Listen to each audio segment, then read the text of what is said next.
আসসালামু আলাইকুম সবাইকে। আজকে তোমাদের ২১ নাম্বার ক্লাস। মাহে রমজানের শুভেচ্ছা এবং আজকে কত নম্বর রমজান? চতুর্থ নাকি তৃতীয়? চতুর্থ, রাইট? হ্যাঁ। জি ভাই। সো সবাইকে মাহে রমজানের শুভেচ্ছা এবং আগাম ঈদের মোবারকবাদ রইল। আজকে তোমাদের ক্লাস নাম্বার হচ্ছে ২১। চলো, অনেক মজা হবে। আজকে আমরা কোন চ্যাপ্টার পড়বো? অ্যাসিড ক্ষারক সমতা। তো বইওয়ালারা এই অধ্যায়টার নাম লিখতেই পারতো অম্ল ক্ষারক সমতা, না লিখে কেন জানি লিখলো অ্যাসিড ক্ষারক সমতা। তো দেখো তো আজকে কি কি পড়তে হবে, এবং এদের মধ্যে বেশ কিছু জিনিস আমি তোমাদেরকে আমার মনে হয় আগেই পড়ায় রাখছি। লাইক ফাউন্ডেশন পার্টটাতে অ্যাসিড নিয়ে প্রচুর কথাবার্তা দেখছি, ক্ষার নিয়ে কথাবার্তা দেখছি, প্রশমন বিক্রিয়া নিয়ে দেখছি, তাই না? সো এইখানে নতুন করে তোমাদেরকে বলার মতো কতগুলো জিনিস আছে মনে হয়। সেটা হচ্ছে তোমার ক্ষার আর ক্ষারকের ডিফারেন্স তেমন ইম্পর্ট্যান্ট না, পানির ক্ষরতা, পিএইচ এর কনসেপ্ট আর বিশুদ্ধতার মানদণ্ড, মোটামুটি এই তিনটা জিনিস আর কি। চলো পুরো জিনিসটা একটু দেখে নেওয়া যাক। সো আমাকে একটু এক কথায় বলতে পারতে হবে অ্যাসিডের ধর্ম আসলে কি। What is the main property of acid? বলেন। প্রোটন দান করা। মাশাআল্লাহ। এই গরু একটা বললো জারক, এই গরু এই কিলামো একেবারে। অ্যাসিডের মেইন কাজ হচ্ছে, মনে রাখবো, জলীয় দ্রবণে কি করা? হ্যাঁ, হাইড্রোজেন আয়ন দান করা। এটা নিয়ে আর কোনো কথা বলতেছি না, দ্যাটস ইট। এখন যারা সবল অ্যাসিড তারা কি করে বলো তো? এটাকে আমরা বলি আয়নিত হওয়া। দান করা বা কি হওয়া? আয়নিত হওয়া। আমাকে একটু বলো, সবল অ্যাসিড যারা, তারা কি কেমন আয়নিত হয়? পুরোপুরি নাকি অল্প, কোনটা? পুরোপুরি আয়নিত হয়। আর দুর্বল অ্যাসিডরা কম আয়নিত হয়। তাহলে একটা কাজ করবো আমরা, সবল অ্যাসিডদের ক্ষেত্রে এর যে আয়নিত হওয়াটা সম্পূর্ণরূপে ঘটছে এটা দেখানোর জন্য আমরা একমুখী চিহ্ন দিব, মনে আছে আপনাদের? আর দুর্বল যারা বেশি একটা ভাঙতে চায় না, বিয়োজিত হইতে চায় না, তাদের ক্ষেত্রে আমরা কেমন চিহ্ন দিব? উভমুখী চিহ্ন দিব। তাহলে একটা দুর্বল অ্যাসিডের নাম বলো তাড়াতাড়ি। দুর্বল acid, carbonic acid, ethanoic acid, কোনো সমস্যা নেই, ঠিক আছে, দুইটাই হবে, CH3COOH। এখন একটা কথা একটু তোমাদেরকে আমি ধরায় দিই, সেটা হচ্ছে, দেখো ভাই, এই যে ইথানোয়িক অ্যাসিড বা এই যে কার্বনিক অ্যাসিড, এই দুইটা কে কে চোখে দেখছো জীবনে? বাস্তবে চোখে দেখছো কে কে? কেউ দেখো নাই, আমি জানি।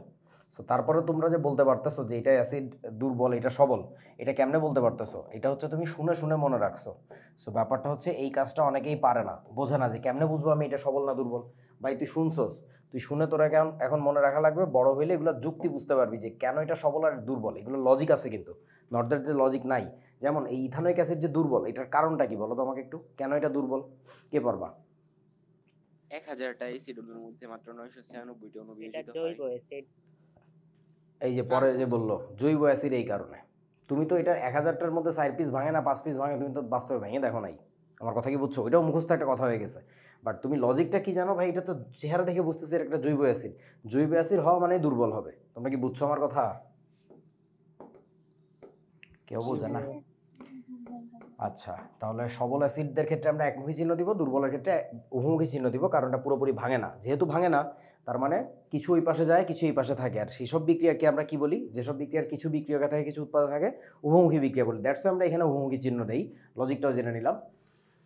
আচ্ছা, সো অ্যাসিডের ধর্ম তোমরা এই ছোটো ছোটো লেখা মনে হয় একটু দেখতে কষ্ট হচ্ছে, বাট এই বিক্রিয়াগুলো আমি জাস্ট তোমাদেরকে এক নজরে বলে দিই যে এইগুলোকে আমাদের দেখাইতে হবে। ম্যাগনেসিয়ামের সাথে সালফিউরিক অ্যাসিডের বিক্রিয়া, ক্ষারের ধাতু এসে অ্যাসিড হাইড্রোজেনকে রিপ্লেস করে ম্যাগনেসিয়াম সালফেট আর হাইড্রোজেন তৈরি করছে, আমরা এইসব বিক্রিয়া দেখছি। ক্যালসিয়াম কার্বনের সাথে HCl এর বিক্রিয়া, বাচ্চা জিনিস, পারা যাবে তো নাকি? আমার এগুলো দেখাইতে হবে? হ্যাঁ। আচ্ছা, ক্যালসিয়াম হাইড্রোক্সাইডের সাথে এইগুলা হাবিজুবি। তোমরা একটু আমাকে বলো তাড়াতাড়ি, চুনের সংকেত কি বলো দেখি? চুন, ক্যালসিয়াম অক্সাইড। যদি বলি চুনের পানি, তাহলে কি হবে সংকেত? CaOH2। যদি বলি চুনা পাথর,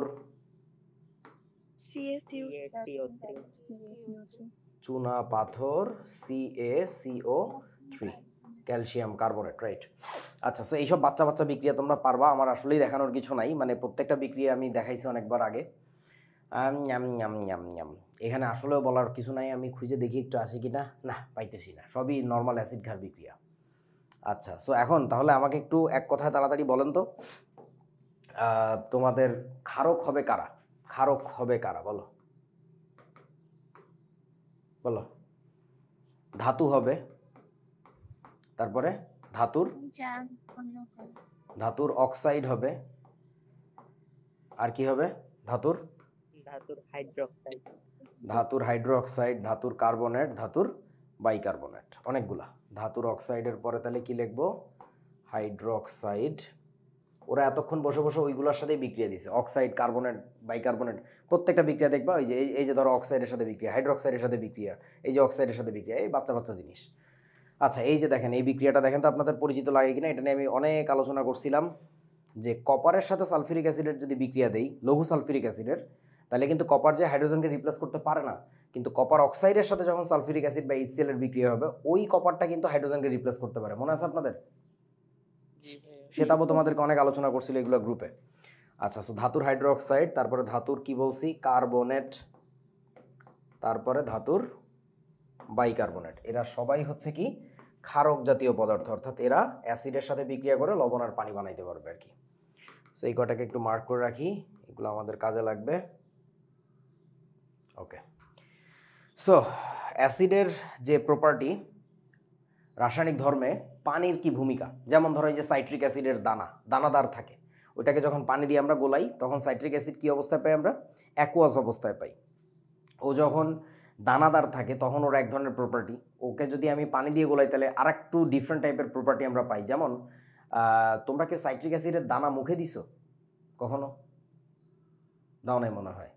আচ্ছা, আমার আম্মু ডাল রান্নার সময় এটা ব্যবহার করতো ছোটোবেলায়, মানে আমার আম্মু যখন ছোটো ছিল তখন না, আমি যখন ছোটো ছিলাম। তো এটা দেখে পাশের বাসার আন্টিরা অনেক অবাক হইতো, আরে ভাবি আপনি তো ডালের মধ্যে আম দেন নাই, দেখি নাই, কিন্তু আমের মতো টক হইছে কেমনে? আম্মু হাসতো, একটা ব্যাপার আছে, মানে আমের মতো লেবুর মতো একটা স্বাদ লাগতো আর কি। তো সাইট্রিক অ্যাসিডের দানাগুলো যখন তুমি মুখে দিবা তখন বুঝবা যে ওর না ইনিশিয়ালি কোনো টেস্ট পাওয়া যায় না, কিন্তু একটু যখন তোমার ওই যে থুথু দিয়ে একটু ভেজানো হয়, ইনস্ট্যান্ট তার টেস্ট পাওয়া যেতে থাকে। অর্থাৎ জলীয় দ্রবণে গেলেই যখন সে প্রোটনটা ছাড়ে তখন তার স্বাদটা আসে, তার আগে কিন্তু তার স্বাদ আসে না। বোঝো নাই? ওকে, যাই হোক। সো এই বাচ্চা বাচ্চা জিনিস তোমরা একটু দেখে নিও, এখানে আসলে বলার মতো কিছু নাই, পরীক্ষা আসে না এখান থেকে। আচ্ছা, অ্যাসিডের ধর্ম যখন গাঢ় হয়, আমাকে একটু বলো তো গাঢ় অ্যাসিডগুলো নর্মালি কি ধর্মী? দেখি মনে আছে কিনা আপনাদের? গাঢ় অ্যাসিড মূলত জারক ধর্মী, কথাটা একটু মনে রাখবো, মূলত জারক ধর্মী। যেমন গাঢ় সালফিউরিক অ্যাসিডের ধর্ম দেখছিলাম, 1 নাম্বার প্রপার্টি সে জারক, 2 নাম্বার সে অ্যাসিড, 3 নাম্বার কি নিরোধক। সো জারক ধর্ম চলে আসে। এবার আসো, এখানে কিছু মজার মজার জিনিস আছে। এই যে বিখ্যাত বিক্রিয়াটা নাইট্রোজেন ডাইঅক্সাইডের সাথে পানির বিক্রিয়া, এটা তোমাদের মাস্ট লাগবে, কোনো এক জায়গায় MCQ CQ কোনো এক জায়গায় লাগবে। নাইট্রোজেন ডাইঅক্সাইডকে পানিতে যখন আমরা দ্রবীভূত করি তখন নাইট্রিক অ্যাসিড তৈরি হয় আর NO তৈরি হয়। NO এর নাম কি? কার মনে আছে NO এর নাম কি? Nitric oxide. হ্যাঁ, এটাকে বলা হচ্ছে নাইট্রিক অক্সাইড। একটু লিখে দেই, নাইট্রিক অক্সাইড। তাহলে দেখো তোমরা যারা যেসব গান্ডু আসো, HNO3 এর নাম কি বললে কর নাইট্রিক, ও বলো ওইটা নাইট্রিক কি? ওটা নাইট্রিক অ্যাসিড, কারণ নাইট্রিক অক্সাইড বলে আর একটা জিনিস আছে। সো তোমার স্পেসিফিক্যালি পুরোপুরি বলতে পারতে হয় যে এটা নাইট্রিক অ্যাসিড আর এটা হচ্ছে নাইট্রিক অক্সাইড। আচ্ছা, সো এইসব জিনিস আর কি দেখাবো, বেশি ছোট হয়ে গেছে লেখা মনে হয়। ক্ষারক এবং ক্ষার, আমাকে একটু বলো ক্ষার হইতে গেলে কয়টা প্রপার্টি থাকা লাগে? 2টা প্রপার্টি। কি কি? 1 নাম্বার বলেন, মনে আছে? ধাতুর অক্সাইড বা হাইড্রোক্সাইড হতে হয়। অক্সাইড হইলে কি হয় না মনে হয়? না, হাইড্রোক্সাইড। প্রথম কথা হচ্ছে ধাতব হাইড্রোক্সাইড হওয়া লাগবে, হাইড্রোক্সাইড। আর একটা প্রপার্টি কি থাকা লাগবে 2 নাম্বারটা? অর্থাৎ পানিতে দ্রবণীয় হইতে হবে। পানিতে যদি কেউ দ্রবণীয় না হয় তাহলে তাকে আমরা ক্ষার বলবো না। যেমন ধরো আমাকে একটু বলো তো বন্ধু, সোডিয়াম হাইড্রোক্সাইড এটা কি ক্ষার নাকি ক্ষারক, কোনটা বলেন? এটা তো ক্ষার হবে, কারণ এর মধ্যে হাইড্রোক্সিল আছে এবং আমরা জানি এই ভদ্রলোক পানিতে দ্রবীভূত হয়। আচ্ছা, তোমরা এখন আমাকে একটু বলো যে আমি যদি বলি ক্যালসিয়াম হাইড্রোক্সাইড CaOH2, এটা কি ক্ষার নাকি ক্ষারক, কোনটা? কেন ক্ষারক? কেন ক্ষারক? হ্যাঁ, এটা হচ্ছে ক্ষারক, তার কারণ এই ভদ্রলোক পানিতে দ্রবীভূত হয়ে থাকে না, অদ্রবণীয় আর কি। আচ্ছা, এই হাবিজুবি ঘোড়ার ডিম বলছে, এখানে একটু দেখে নিও আর কি। এই যে ক্ষার হওয়ার শর্ত হচ্ছে এই 2টা, বইতে আছে তোমাদের, এইখানে এই যে ক্যালসিয়াম অক্সাইড ক্ষারক। কেন ক্ষারক? কারণ হচ্ছে ওর মধ্যে হাইড্রোক্সিল মূলক নাই। এই হাবিজুবি বাচ্চা বাচ্চা কথাবার্তা। ওকে, তারপরে আসো ধাতব লবণের সাথে লঘু ক্ষারের বিক্রিয়া। ধাতব লবণ বলতে এখানে মূলত নাইট্রেটের সাথে বিক্রিয়া দিছে। আর আরেকটা জিনিস একটু জেনে নাও, এই যে দেখো অ্যালুমিনিয়াম নাইট্রেট লেখার পরে এই যে থার্ড ব্র্যাকেটটা মারছে না, এটা একটা অন্যায়। তোমাদের কারোর কি মনে আছে যে কিছু কিছু যৌগের ক্ষেত্রে এরকম তোমরা থার্ড ব্র্যাকেট দেখবা বলছিলাম এগুলো কোন ধরনের যৌগ মনে আছে আপনাদের? জটিল যৌগ। এই তো কোষি মস্তিষ্কের সাথে আলোচনায় এই একটা মজা, বুঝুক কিংবা না বুঝুক মনে থাকে। কি জানে এটা কইছিল এরকম। সো বইতে যে গান্ডুর মধ্যে এরকম থার্ড ব্র্যাকেট দিছে, এটা একটা অন্যায় কাজ হয়েছে আর কি, ঠিক আছে? তো তোমরা দিবা না আর কি, ওরা বুঝাইতে চেয়েছে এমনি এমনি জাস্ট ক্লোজড একটা অবস্থা আর কি। যাই হোক, সো এবার আসো এই যে মানে এই বিক্রিয়াগুলো কি দেখাবো আসলে। Aluminium nitrate AlNO3 plus sodium hydroxide. So এখানে কি হবে? দ্বিপ্রতিস্থাপন বিক্রিয়া হবে। এই বিক্রিয়ার ফলে কি হবে? অ্যালুমিনিয়াম যে সোডিয়ামের জায়গায় বসবে, এই যে সোডিয়াম এসে একে উঠাই দিল, এ যে ওইখানে বসলো, তাহলে প্রোডাক্টটা কি পেলাম আমরা বলেন?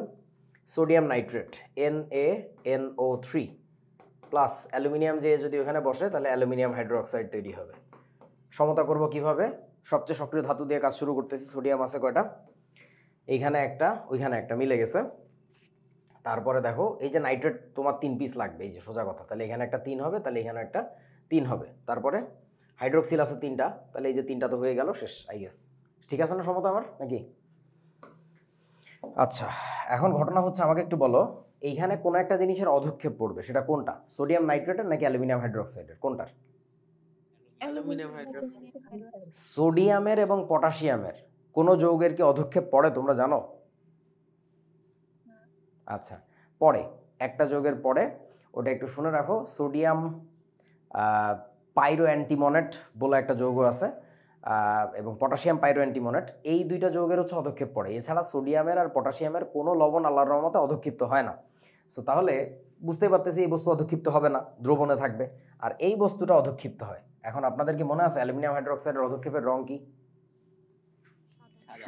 সাদা। এই বস্তুটা একটু মনে রাখা লাগবে। সো এই আর কি। তারপরে ধরো অ্যালুমিনিয়াম নাইট্রেটের, হ্যাঁ বলো। আমি কোন কিভাবে বুঝবো যে এটা অধক্ষেপ করে এটা অধক্ষেপ করে না? ওই যে তুমি একটু আগে যেভাবে বুঝতেছিলা যে কোনটা সবল অ্যাসিড আর কোনটা দুর্বল অ্যাসিড, শুনে সো ধরো বেরিয়াম সালফেটের যে অধক্ষেপ পড়ে, এটা তোমরা কেউ দেখছো কোনো দিন? দেখো নাই তো? আমিও তো দেখি নাই। না আমি দেখছি তো, হ্যাঁ আমি দেখছি, কিন্তু আমি সে অনেক পরে যায় দেখছি। কিন্তু আমাকে আপাতত আগে লিখে লিখে মনে রাখতে হয় যে এটার অধক্ষেপ পড়ে আর ওটার অধক্ষেপ পড়ে না। তুমি কি দেখছো যে পৃথিবীকে কেন্দ্র করে কিভাবে চন্দ্র ঘোরে, এটা দেখে আসছো নাকি? কিন্তু তুমি ফিজিক্সে ভাইয়াদের কাছে শুনে বিশ্বাস স্থাপন করছো, এটাকে বলে ইমান আনা। ঠিক আছে, ইমানটা আনতে পারতে হবে আর কি। ওকে, যাই হোক। সো তারপরে ধরো এই যে ফেরাস নাইট্রেটের সাথে যদি বিক্রিয়া দিই, তাহলে ফেরাস হাইড্রোক্সাইডের সবুজ রঙের অধক্ষেপ যদি ফেরিক নাইট্রেটের সাথে বিক্রিয়া দিতাম, তাহলে কি হতো? ফেরিক হাইড্রোক্সাইডের বাদামি বর্ণের অধক্ষেপ পড়তো, লালচে বাদামি। এই হাবিজুবি একটু মনে রাখা লাগবে আর কি। আচ্ছা, কপারের সাথে বিক্রিয়া হলে কি হতো বলেন তো? নীল বর্ণের অধক্ষেপ। মনে রাখা সহজ, এই যে তোমার কপার সালফেট .5H2, যেটা তোমরা চেনো, ব্লু ভিট্রিয়ল, সেটার কালার হতো ব্লু। সো এই বাচ্চা জিনিস, জিঙ্ক নাইট্রেটের সাথে অধক্ষেপ আসবে কি রঙের? সাদা রঙের, কারণ জিঙ্কের রং সাদা। বাচ্চা জিনিস কি দেখাবো। আচ্ছা, তারপরে এখানে একটা গুরুত্বপূর্ণ টপিক আছে, সেটা হচ্ছে যে অ্যামোনিয়াম লবণের সাথে ক্ষারের বিক্রিয়া। তার আগে তোরা আমাকে একটু বলতো বাবা, অ্যামোনিয়ার সাথে ক্ষারের বিক্রিয়া কি পারো? ধরো ক্ষারের বিক্রিয়া বলছে, অ্যাসিডের বিক্রিয়া, এটার সাথে HCl এর বিক্রিয়া কি হবে বলেন তো? Ammonia plus HCl। Ammonium chloride. আমার সব পাখিরা পারে এটা, কিন্তু এর পরের বিক্রিয়া যখন দিব তখন এক একজন হাগু করে দিবে, বলবে হে রোজাটা ভাঙি গেল রে, হাগু করে দিলাম। বলো, অ্যামোনিয়ার সাথে সালফিউরিক অ্যাসিডের বিক্রিয়া কি হবে? Ammonium sulphate. সংকেত কি? এই NH4 whole to SO4। একজন পেরেছে, তাও আবার অনেক কুতে পারি না, হয় না, বাবারে মরি গেলাম, কি একটা অবস্থা। Ammonium sulphate NH4 whole to SO4। আচ্ছা, তারপরে বলো অ্যামোনিয়ার সাথে আমি তোমাদেরকে একটা বিক্রিয়া দেই, আমাকে একটু বলো কি হবে। অ্যামোনিয়ার সাথে নাইট্রিক অ্যাসিডের বিক্রিয়া, বলেন কি হবে? অ্যামোনিয়াম নাইট্রেট আর পানি। পানি আসবে, বাহ সুন্দর তো। এই গরু, NH4NO3 হবে। হ্যাঁ দেখো এখানে কি হবে, এখানে আসবে হচ্ছে NH4NO3 অ্যামোনিয়াম নাইট্রেট। আসলে ঘটনাটা হয় কি শোনো, অ্যামোনিয়ার সাথে অ্যাসিডের বিক্রিয়াগুলো কেমনে হয়। তোমরা একটা জিনিস তো শুনছো যে অ্যাসিড কি করে, প্রোটন দান করে, তাই না? আর ক্ষারের ওখান থেকে দেখছি আমরা নর্মালি হাইড্রোক্সিল বের হয়, কিন্তু ক্ষারের মধ্যে তো সবসময় হাইড্রোক্সিল নাও থাকতে পারে। ওই যে ধাতুর oxide, hydroxide, carbonate, carbonate, bicarbonate হইলেই কিন্তু তোমার ক্ষার হচ্ছে। সো এইখানে তোমার ঘটনাটা আসলে ঘটে কি, অ্যাসিডের কাছ থেকে আগে প্রোটনটা বের হয়ে আসে। এই যে প্রোটনটা বের হইলো, এই প্রোটনটা যখন এই গ্রহণ করে তখন ও কিসে পরিণত হয় বলেন তো আমাকে একটু? NH4+ পরিণত হয় না, অ্যামোনিয়াম আয়ন, বোঝো নাই? জি ভাইয়া। আর এইখানে কি তৈরি হয়েছে দেখেন তো, প্রোটন যখন বের হয়ে চলে আসছে তখন কিন্তু এখানে Cl- তৈরি হয়েছে, ক্লোরাইড আয়ন। সো এখানে তৈরি হয়েছে অ্যামোনিয়াম আয়ন, আর এই ক্লোরাইডটা যখন ওর সাথে যুক্ত হয় তখন তৈরি হয়েছে অ্যামোনিয়াম ক্লোরাইড। তোমরা বোঝো নাই আমার কথা? প্লাস মাইনাস আকর্ষণ হয়ে গেছে। সিম্পল জিনিস। এবার বলেন সালফিউরিক অ্যাসিডের থেকে কি বের হয়ে আসছে বলেন তো প্রথমে? 8 প্লাস হাইড্রোজেন প্রোটন। এখন বল প্রোটন বের হয়েছিল কয়টা? দুইটা। দুইটা। তাহলে সেইটাকে গ্রহণ করার জন্য তোমার অ্যামোনিয়া লাগছিল কয়টা বলো তো? দুইটা লাগছিল। দুইটা। তাহলে দুইটা প্রোটন যখন দুইটা অ্যামোনিয়া গ্রহণ করছে তাহলে অ্যামোনিয়াম আয়ন গঠিত হয়েছে, বাট অ্যামোনিয়াম আয়ন গঠিত হয়েছে কিন্তু কয়টা বলেন তো? দুইটা। দুইটা। তাহলে দুইটা অ্যামোনিয়াম আয়নের চার্জ কত? 2+ না? আর সাথে একটা সালফেট আয়ন আসতেছে, সেই সালফেট আয়নের নিজের চার্জ হচ্ছে 2-। দ্যাটস ওয়াই সংকেতটা NH4 2SO4। তোরা বুঝিস নাই? বুঝছি। এইখানে দেখেন তো কি হবে, এখান থেকে H+টা বের হয়ে আসলো, H+ তো বের হয়েছিলই একটা, তাহলে অ্যামোনিয়াও লাগবে কয়টা আমার? একটা। তাহলে তৈরি হইলো কি আমাদের এখান থেকে NH4+ অ্যামোনিয়াম আয়ন। আর এখানে তৈরি হয়েছিল কি NO3- না, nitrate ion. So NH4NO3, that's it. তোরা বুঝিস নাই বাবা? বুঝছি। আচ্ছা তাহলে এখানে বলেন এই কার্বনিক অ্যাসিড, এখান থেকে প্রোটন বেরোবে কয়টা আমাদের? দুইটা। তাহলে আমার অ্যামোনিয়াও লাগবে কয়টা? দুইটা। তাহলে আমাদের এখানে তৈরি হচ্ছে কি বলেন? NH4 2CO3 ammonium carbonate. বাচ্চা জিনিস, শেষ। এই তো। সো অ্যামোনিয়ার সাথে যদি তুমি অ্যাসিডের বিক্রিয়া পারো, তা এইগুলো তোমার কাছে আসলে খুবই শিশু বিক্রিয়া, এগুলো কোনো ব্যাপারই না। এখানে কি হচ্ছে দেখেন তো, এই যে অ্যামোনিয়াম লবণ বলছে ওরা, অ্যামোনিয়াম লবণের সাথে, অ্যামোনিয়াম লবণ মানে তো এইগুলা নাকি, এই যে প্রত্যেকটাকে কিন্তু আমরা বলতেছি অ্যামোনিয়াম লবণ। আমি একটু লিখে দেই, এটা একটা অ্যামোনিয়াম লবণ, এটা একটা অ্যামোনিয়াম লবণ, এখানে 4টা অ্যামোনিয়াম লবণ দেখতে পাচ্ছি। তো ওরা, আচ্ছা একটু লিখে নেই দাঁড়া, এগুলাই হচ্ছে অ্যামোনিয়াম লবণ। সো ওরা আসলে করছে কি, অ্যামোনিয়াম লবণ বলতে শুধুমাত্র নিচে কাকে? অ্যামোনিয়াম ক্লোরাইডকে। সহজ জিনিস। সো অ্যামোনিয়াম ক্লোরাইড ভাঙলে কি পাওয়া যায় তোমার জানা আছে না? অ্যামোনিয়াম ক্লোরাইড গঠিত হয়েছিল কিভাবে? অ্যামোনিয়া আর HCl এর বিক্রিয়ায়। ওরে তাপ দিলে আবার ভেঙে অ্যামোনিয়া আর HCl তৈরি হয়ে যায়। তাহলে এখানে ঘটনাটা দেখেন, অ্যামোনিয়াম ক্লোরাইডের সাথে KOH এর বিক্রিয়া, তাহলে ওইখান থেকে ভেঙে কি তৈরি হয়েছে? অ্যামোনিয়া তৈরি হয়েছে। আর এখান থেকে ভেঙে কি আসছিল বলেন তো? HCl আসছিল না? সেই HCl এর সাথে KOH এর বিক্রিয়া দাও, KCl আর পানি। HCl এর সাথে KOH এর বিক্রিয়া, বুঝছিস কি আমার কথা? কি বুঝাইছি বোঝা না? আচ্ছা এখানে অ্যামোনিয়াম ক্লোরাইডকে ভাঙো, তাহলে কি পাবা? অ্যামোনিয়া পাবা আর HCl পাবা। ওই HCl এর সাথে তুমি ক্যালসিয়াম হাইড্রোক্সাইডের বিক্রিয়া দাও, তাহলে ক্যালসিয়াম ক্লোরাইডের পানি পাবা। বোঝা না? বুঝছি ভাই। এ ন্যাংটা বাচ্চাদের জিনিস এগুলো আমি কেন দেখাবো আল্লাহ জানে। ও কড়া কনসেপ্টের কোর্স, খুব কড়া। আচ্ছা পিএইচ এর ধারণায় আসো, এইটা নতুন কথা তোমাদের জন্য। আচ্ছা পিএইচ এর কনসেপ্টটা অনেক গভীর থেকে বোঝানো যায় যে আসে কিভাবে, কিন্তু তোমাদের বই খুলে দেখে আমি খুবই হতাশ হয়েছি যে এগুলো কিছুই বলে নাই। যদি অনেক আগে দেখছিলাম, একবার ভুলে গেছিলাম, পরে আবার মনে পড়ছে। মানে আসলে ঘটনাটা হচ্ছে কি, পানি পানি আমাকে একটু বলো তো, বিয়োজিত হয় নাকি হয় না? হয়। আংশিক বিয়োজিত হয়, খুবই সামান্য বিয়োজিত হয়। এখন সেই বিয়োজনের পরিমাণটা কি? সেটা হচ্ছে, যদি মোটামুটি 1 লিটার পানি থাকে, এটা এক্সপেরিমেন্ট করে দেখা গেছে, সেখান থেকে প্রোটন আসে কতগুলো বলো তো? 10⁻⁻7 মোল। তাহলে হাইড্রোক্সিলও আসবে কয়টা? 10⁻⁷ মোল, সমান সমান পরিমাণে আসে। এখন ঘটনা হচ্ছে কি, এই যে হাইড্রোজেন আয়নের, এটাকে আমরা কি বলতে পারি জানো? ঘনমাত্রা। কারণ বললাম কি, প্রতি লিটার দ্রবণ বলতে প্রতি লিটার পানি থেকে এই পরিমাণে প্রোটন আসে। তাহলে বলো তো, পানিতে, আমি যদি বলি পানিতে H+ আয়ন এর ঘনমাত্রা, এটা কত হবে? 10⁻⁷ মোল পার লিটার। এটা হবে না? বুঝেছো? আচ্ছা, তাহলে এবার বলো আমাকে পানিতে দেখি পারো কিনা, পানিতে আমাকে একটু বলো তো হাইড্রোক্সিল আয়নের ঘনমাত্রা কত? সেটাও কি একই পরিমাণেই হবে 10⁻⁷ মোল পার লিটার।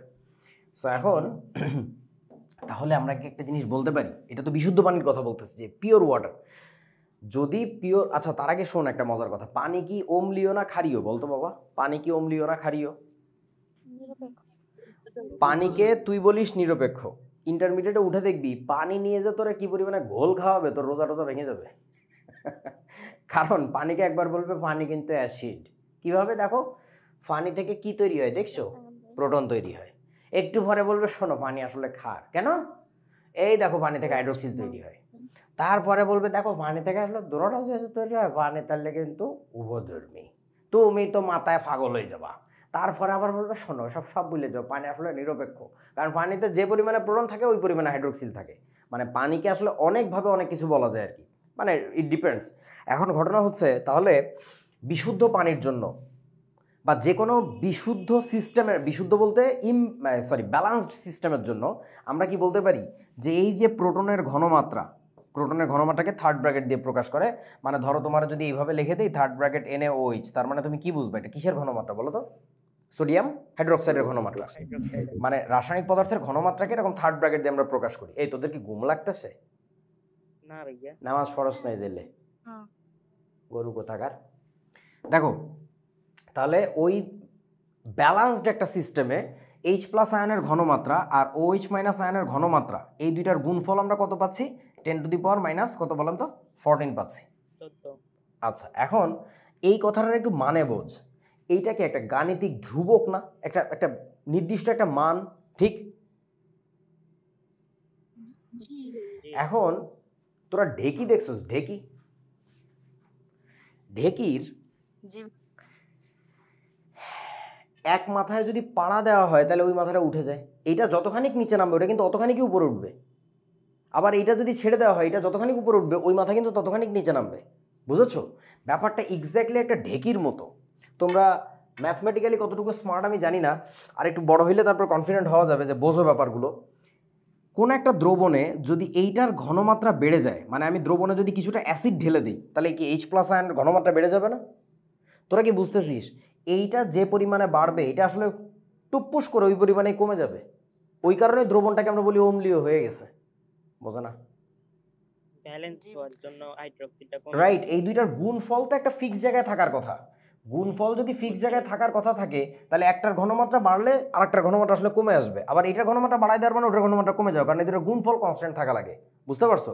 তাহলে এই সিচুয়েশন দেখে এই গবেষণাগুলো করছিল এক ভদ্রলোক, সম্ভবত সুইডিশ একজন বিজ্ঞানী, তার নাম পুরো নামটা ভুলে গেছি, সোরেনসেন, ডাক নাম হচ্ছে সোরেনসেন। সেই ভদ্রলোক উনি একটা কাজ করল, এটা তো দেখতে কেমন জানি লাগতেছে, 10⁻⁻14 এই মানটা কি অনেক বড় নাকি ছোট বলো তো আমাকে একটু? অনেক ছোট, এক্সট্রিমলি টাইনি একটা ভ্যালু। সো উনি একটা কাজ করলো, উভয় পক্ষে লগারিদম নিয়ে বসলো। বোঝো নাই? লগারিদম। তাহলে লগ যদি আমরা নিই তাহলে দেখো তো এখানে কি থাকে, লগ অফ এই দুইটা বস্তু চলিয়ে আসবে এখানে, এই দুইটা বস্তু উতার ফ্যাডের মধ্যে ঢুকে যেতেছে, এই যে এরকম, এই যে হয়েছে, ইকুয়াল টু লগ অফ 10⁻⁻14 এরকম আসবে। এরপরে উনি একটা কাণ্ড ঘটাইলেন। কি কাণ্ড দেখো, তোমাদের কি মনে আছে লগ A ইন্টু B এর সূত্র কি বলো দেখি? লগ A প্লাস হচ্ছে লগ B, তাহলে লগ অফ H+ আয়নের ঘনমাত্রা যোগ লগ অফ OH- আয়নের ঘনমাত্রা ইকুয়াল টু, তোমাদের মনে আছে লগের বডির পাওয়ার কই যায়? সামনে যায়। তাহলে এখানে কত থাকবে? -14। তারপরে কি থাকে? লগ 10। আপনাদের কি জানা আছে লগ 10 এর মান কত? 1। তাহলে ওটা লিখলাম না। এই বস্তু দেখে সোরেনসেনের মনে খুব আনন্দ লাগা শুরু করলো, বাহ জিনিসটা তো সুন্দর লাগতেছে দেখতে। আগে 10⁻⁻14 ছিল, একটু বিচ্ছিরি বদখত চেহারা, এখন একটু সুন্দর চেহারা হয়েছে, একটু মানুষ হয়েছে। এখন উনি আর একটা কাজ করলেন, ওই -14টাকে দূর করার জন্য উভয় পক্ষে মাইনাস দিয়ে গুণ করে দিলেন। তাহলে দেখো তো কি আসে, এখানে আমরা লিখতে পারি মাইনাস লগ অফ H+ আয়নের ঘনমাত্রা লিখলাম, এবং এই পুরোটাকে আমি একটা ব্র্যাকেটের মধ্যে ঢুকাই দিলাম। এইখানে আবার একটা মাইনাস আসার কথা, সেই মাইনাসটাকে আমি বাইরে রাখলাম। বোঝো নাই বন্ধু? জি ভাইয়া ব্র্যাকেটের মধ্যে দিলে কি আসবে আমার আরো একটা মাইনাস লেখা লাগবে লগ অফ OH মাইনাস আয়নের ঘনমাত্রা ইকুয়াল টু থাকবে শুধুমাত্র 14। তোমরা কি বুঝছো আমি কি লিখেছি? দেখো ম্যাথমেটিক্যালি আমার কথাবার্তা ঠিক আছে কিনা। গণিত, এভরিথিং ইজ ম্যাথমেটিক্স। সরি, একটু করে কালার চেঞ্জ করে দেই, পিঙ্ক। ওকে, দেখো ঠিক আছে তো আমার লেখা নাকি? জি ঠিক নাই তো, এখানে একটা প্লাস হবে না, আমি মাইনাস কেন লিখলাম? কারণ কি আলটিমেটলি মাইনাস দিয়ে পাশে কোনগুলো এখানে মাইনাস থাকার কথা, বুঝতে পারছিস তো নাকি? ওকে, এখন দেখো এই জিনিসটুকু দেখতে না খুবই কিউট লাগতেছে, এই জিনিসটুকু দেখতে খুবই কিউট লাগতেছে। ওই রকমই একটা জিনিস এই পাশে আছে, দেখতে পাচ্ছ? সো তখন বিজ্ঞানী সোরেনসন একটা কাজ করলেন, বললেন এইটা আসলে একটা জিনিস বুঝাচ্ছে আমাকে, ওই দ্রবণে H প্লাস আয়ন কি পরিমাণে আছে সেইটা ঋণাত্মক লগারিদম একটা মজার ডেটা দেয়, মজার একটা ভ্যালু দেয়। সেটা কি দেখো, এটার আমরা একটা নাম দেই তাহলে বুঝতে পারবো ভালো করে। এই বস্তুটাকে উনি নাম দিলেন কি বলতো, PH প্লাস। তাহলে এটার কি নাম দেওয়া লাগবে, P অফ OH। এইটার ভ্যালুর যোগফল কত বলেন তো আমাকে একটু, 14। এখন এই কথাটার মানেটা একটু বোঝার চেষ্টা কর ভাই। আমরা আগে যেমন বলতেছিলাম কোনো একটা দ্রবণে H প্লাস আয়নের ঘনমাত্রা যত বাড়ে, এই যে H প্লাস আয়নের ঘনমাত্রা যত বাড়ে হাইড্রোক্সিল আয়নের ঘনমাত্রা কি কমে যায়, কারণ এই দুটার গুণফল 10⁻⁻14 থাকা লাগে। এখন কথাটাকে আরেকটু সুন্দর করে বলা যায়, কোনো একটা সিস্টেমের PH আর P অফ OH এর যে মানের যোগফল, এই যোগফলটা কত থাকা লাগবে, 14। এইভাবে চিন্তা করলে এইটার চেয়ে আরও অনেক সহজে বোঝা যায়, কারণ 10⁻⁻14 আমজনতা বুঝবে না, আমজনতা পাওয়ার টাওয়ার বুঝে না, আবার পাওয়ার আছে নেগেটিভ ভ্যালু, কিন্তু আমজনতা এটা খুব ইজিলি বোঝে। তোমরা কি বুঝছো আমার কথা? জি ভাইয়া তো এই কথাটার মানে কি আসলে, এই কথাটার মানে বুঝতে গেলে তোমাকে একটু লগারিদমের চেহারা বোঝা লাগবে। হাতের কাছে ক্যালকুলেটর আছে নাকি নাই? জি ভাইয়া থাকলে একটু বাইর করো তো, আমারে কিছু জিনিস বলো। লগ 5 দেখো তো 0 পয়েন্ট কত আসে, লগ 69 69। আচ্ছা 15 দেখো তো 1 পয়েন্ট কত আসে, লগ 359 দেখো তো 2 পয়েন্ট কত আসে, 1.17 নাকি? আচ্ছা লগ 359 কত আসে, 2.5 আচ্ছা হইছে। ওকে, লগ দেখতো ভাই 7824 দেখতো 3 পয়েন্ট কত আসে, 3.9 এর। 89 আচ্ছা, প্রথম কথা তোরা কি কেউ টের পাচ্ছিলি এইটার ভ্যালুগুলো যখন তোদেরকে আমি ক্যালকুলেট করতে বলতেছিলাম, আমি নিজেই অনেক দূর বলে ফেলতেছিলাম ডেটা? জি ভাইয়া কোনো গরু খেয়াল করে না যে এই লোকটার সামনে তো ক্যালকুলেটার নেই, এটা কিভাবে বাড়তেছে।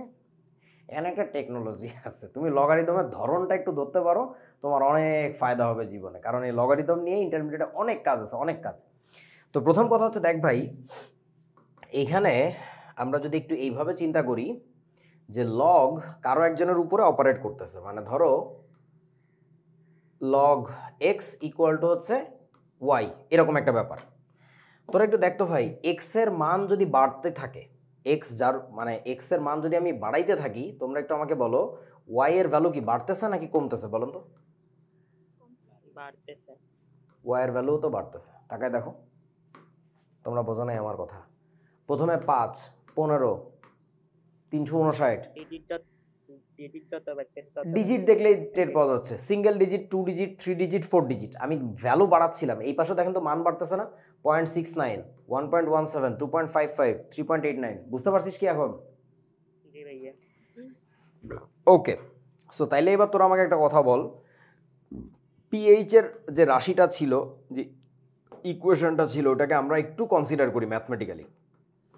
জিনিসটা ছিল মাইনাস লগ অফ কি জানো, H প্লাস আয়নের ঘনমাত্রা। এখন সোরেনসন তো আগে থেকেই অঙ্ক টঙ্ক ভালো পারতো, সে দেখা মাত্র বুঝছে, তোদেরকে এখন আমার বুঝাই দিতে হচ্ছে। জিনিসটা কি দেখ, ধরে নে মাইনাস জিনিসটা নাই, দূর মাইনাস জিনিসটা নাই, তাহলে বলেন তো আমি দ্রবণে অ্যাসিডের ঘনমাত্রা যত বাড়াবো এইটার মান তত কি হবে বলো? বাড়বে দ্রবণে প্রোটনের ঘনমাত্রা তত বাড়বে। এইটার ভ্যালু যদি বড় হয় তখন আমাকে একটু বলেন তো এই যে পুরো রাশিটা এইটার মানটা কি হবে? বাড়বে এইটার মানও বাড়বে, বুঝিস নাই? এখন এটাকেও দূর বলদরা বোঝে না এই পুরো জিনিসটার সামনে এই যে দেখ একটা মাইনাস আছে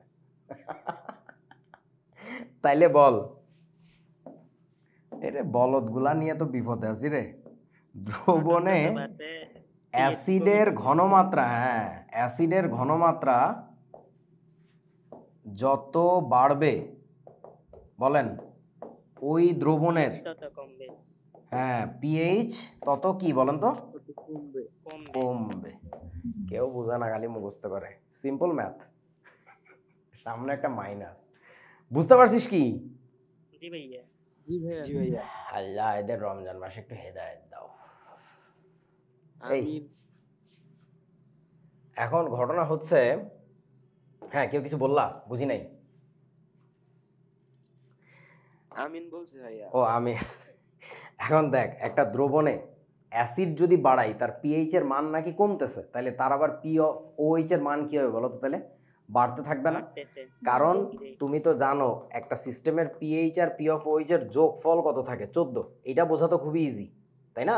ব্যাপারটা হচ্ছে এরকম আর কি, যে পিএইচ এর কনসেপ্ট এইভাবে তোমাকে হেল্প করে। আর এটা ছাড়া আর একটা মজার আইডিয়া শুনে রাখো, বড় হইলে বুঝতে পারবো আমার কথা। সেটা হচ্ছে পিএইচ এর এই যে কনসেপ্টটা, এটা মারাত্মক কাজে লাগে হচ্ছে কোথায় জানো? যেসব জায়গায় আমরা ঘনমাত্রা খুবই সামান্য নিয়ে ডিল করি, খুবই সামান্য ঘনমাত্রা, মানে ধরো তোমার কাছে 1 ড্রাম পানি আছে, বুঝেছো? 1 ড্রাম পানির মধ্যে কোনো একটা সার্টেন ব্যাকটেরিয়া, ভাইরাস বা কোনো একটা নির্দিষ্ট জু প্ল্যাঙ্কটন, ফাইটোপ্ল্যাঙ্কটন বা কোনো একটা উপাদানের ঘনমাত্রা যখন তুমি বাইর করতে যাবা, ওই ঘনমাত্রা দেখবা সেমিমোলার ডেসিমোলার তো দূরে থাক, ওইটা মানে দশমিকের পরে 5-7 ঘর জিরো, তারপরে কিছু একটা মান পাওয়া যাচ্ছে যে এত মোল আছে, এত সামান্য আছে। যখন কোনো দ্রবণের মধ্যে কোনো একটা বিশেষ উপাদানের ঘনমাত্রা এক্সট্রিমলি টাইনি হয়, এক্সট্রিমলি লো হয়, তাদের ক্ষেত্রে, আচ্ছা তোরা আমার একটা কথা বলতো, একজন মানে কোন একটা দ্রবণে কোনো একটা কিছুর ঘনমাত্রা 0.000035, আর একটা জিনিসের ঘনমাত্রা হচ্ছে 0. ওই একই দ্রবণের মধ্যে 0.00027, তুই দেখে কি বলবি? এ ভাই একই ঘনমাত্রা, থুয়ে দেন, একই রকম না, তাই বলবি না?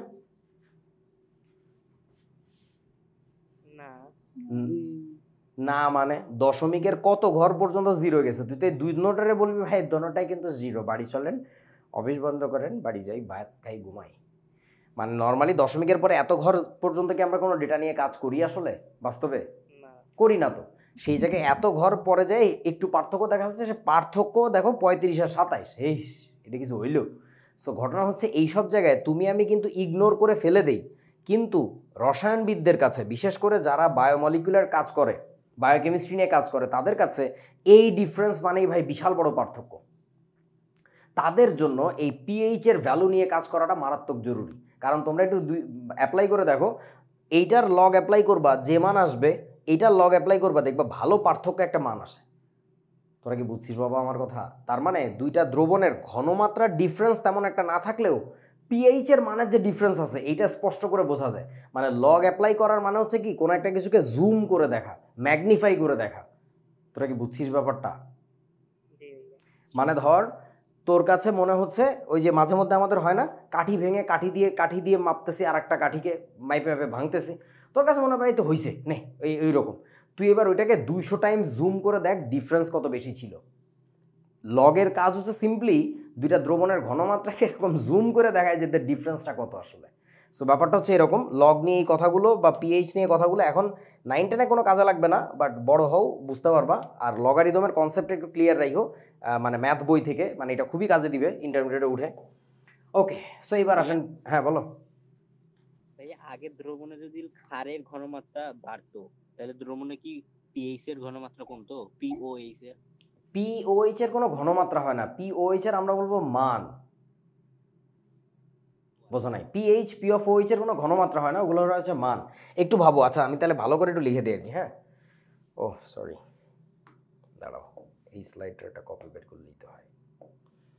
তাহলে আমরা কতগুলো কথা বুঝলাম, সেগুলো যদি একটু সামারি করি, সেই কথাটা কেমন হবে একটু দেখে নেই তাহলে। ওকে, এই কথাটা থেকে আমরা কথা বলা শুরু করব। যেহেতু পিএইচ আর পি অফ ওএইচ এর মানের যোগফল 14 হয়, তাহলে আমাকে একটু বলতো, একটা নিউট্রাল সিস্টেমের জন্য একটা দ্রবণ যখন নিরপেক্ষ থাকবে তখন তার পিএইচ এর মান কত হবে? 7। পিএইচ এর মান যা হবে পি অফ ওএইচ এর মানও তাই হবে, এইটুকু জানি। তো এই দুইটা যোগফল যেহেতু 14, তার মানে পিএইচ এর মান কত হওয়া লাগবে? 7 হওয়া লাগবে। তাহলে আমরা বুঝবো পিএইচ এর ভ্যালু যদি 7 হয় তাহলে এটাকে আমরা কেমন দ্রবণ বলবো? নিরপেক্ষ। নিরপেক্ষ। এইবার বলেন, একটু আগে আপনাদেরকে বলছিলাম আমি, পিএইচ এর মান যদি 7 এর চেয়ে কম হয়, পিএইচ এর ভ্যালু লেস দ্যান 7, তাহলে বলো এটা কেমন দ্রবণ জানি হয়, কেমন সিস্টেম? অম্লীয়। এইটা হবে হচ্ছে আমাদের অম্লীয় ব্যবস্থা, কারণ অম্ল বাড়াইতে থাকলে পিএইচ এর মান কমতে থাকে, আর পিএইচ এর মান যদি বাড়তে থাকে, ক্ষারীয়। পিএইচ এর মান গ্রেটার দ্যান যদি 7 হয় তাহলে এটা হবে হচ্ছে আমাদের ক্ষারীয় ব্যবস্থা। হ্যাঁ, কার জানি কি প্রশ্ন ছিল আবার একটু বলো। দ্রবণে ক্ষারের ঘনমাত্রা যত বাড়বে ওই দ্রবণে কি পিওএইচ এর মান তত কমবে? আচ্ছা, আমি একটু মাথা ঠান্ডা করে ভাবি, মানে এই ব্যাপারগুলো খুবই কনফিউজিং, মানে মাঝে মধ্যে পেঁচায় যায়। দেখো, তুমি যদি বলতেছো ক্ষারের ঘনমাত্রা যদি আমি বাড়াই, ক্ষারের ঘনমাত্রা বাড়াইলে পিএইচ এর মান কি হবে কত আমাকে একটু? 7 এর চেয়ে বড় হইতে থাকবে না? ক্ষারীয় যদি হয় তাহলে পিএইচ এর মান কি 7 এর চেয়ে বড় হবে না? বুঝা না? তাইলে হয়ে গেছে তো, পিএইচ এর মান যদি বাড়তে থাকে তার মানে পি অফ ওএইচ এর মান কি হবে বলেন তো? কমতে থাকবে। দ্যাটস ইট, এইভাবে চিন্তা করবো আর কি। আচ্ছা, এবার আরেকটা জিনিস একটু বলে দিই, সেটা হচ্ছে পিএইচ এর মানের লিমিট কত, ওটা বলি নাই আমি। তো এর মাঝ বরাবর যদি 7 থাকে তাহলে এইখানে কত আছে বলেন তো? লিমিট 0। আর এইখানে কত আছে? 14। এর মাঝ বরাবর ঠিক পড়বে কত আমাদের? 7। এইটা হচ্ছে তার মানের লিমিট, বুঝেছো? তবে জেনে রাখো, পিএইচ এর value that can go even beyond 14 আর ওভার দ্যাট 0, মানে 0-র ওপাশেও চলে যেতে পারে, 14-র এই পাশেও আসতে পারে, এটা ইন্টারমিডিয়েটে উঠে দেখবা। বাট আপাতত তোমাদের জন্য ধরে নেওয়া যায় যে ভাই 0 থেকে 14 আর কি। বই, তোমাদের বই তো দেখলাম এই কথাটা লিখে দিছে যে পিএইচ এর মানের কিন্তু লিমিট এদিক ওদিকে যাইতে পারে আর কি। আচ্ছা, সো এখন দুই একটা অঙ্ক করা যাক নাকি পিএইচ এর মান সম্পর্কিত? চলেন, অঙ্কগুলো কেমন আসে একটু দেখেন। ধরো তোমাকে বললো 0.2 m HCl এর পিএইচ কত? তাহলে সিমিলার আর একটা অঙ্ক করে ফেলা যাক, আরও একটা অঙ্ক করে ফেলা যাক, 3টা অঙ্ক করব। ওকে, চলো বন্ধু। প্রথম কাজ হচ্ছে যেটা, যে অ্যাসিড বা যে ক্ষার যার জন্যই বাইর করো ওইটার বিয়োজন বিক্রিয়াটা লিখে ফেলা। HCl যখন দ্রবণে বিয়োজিত হয় তখন কেমনে বিয়োজিত হয়? HCl বিয়োজিত হয়ে H+ যোগ হচ্ছে কি Cl-, ঠিক আছে না? এখন তোরা একটু আমাকে বলতো, দ্রবণে যদি এইটা আমি দেই 0.2 মোল প্রতি লিটারে, তাহলে আমাকে বলো ওই দ্রবণ থেকে H+ আমি কতগুলো পাবো? একই পরিমাণে নাকি ডিফারেন্ট পরিমাণে বলেন তো? একই পরিমাণে, কারণ একটা HCl ভেঙে H+ তৈরি করে কটা? একটাই তো নাকি? আচ্ছা, তাহলে এখন ঘটনা হচ্ছে এটাই হইলো। তাহলে এবার আমরা বলো ওই দ্রবণের পিএইচ বাইর করি। চলো, মাইনাস লগ অফ, বসানোর কথা ছিল কি H+ আয়নের ঘনমাত্রা, তাহলে বসান মাইনাস লগ অফ H+ আয়নের ঘনমাত্রা কত? 0.2। ক্যালকুলেটর টিপ দিয়ে দেখো এটা কত আসে। 0.7। এটা করলে আসছে 0.7। তাহলে এই তো হয়ে গেছে, এইটাই আনসার। এখন বলতো ওই দ্রবণটা কি তাহলে প্রচণ্ড অম্লীয় নাকি ক্ষারীয় বলেন? প্রচন্ড অম্লীয়। অম্লীয়, কারণ ওই যে 0-র কাছাকাছি।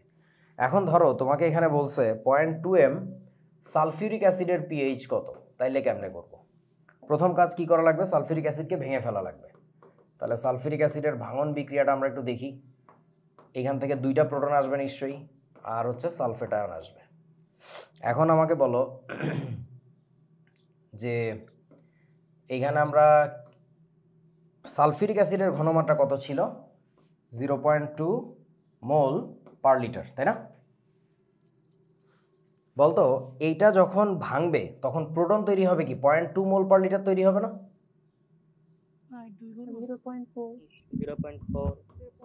2 × 0.2, এই ব্যাপারটা কি তোমরা বুঝেছো? বোঝা না।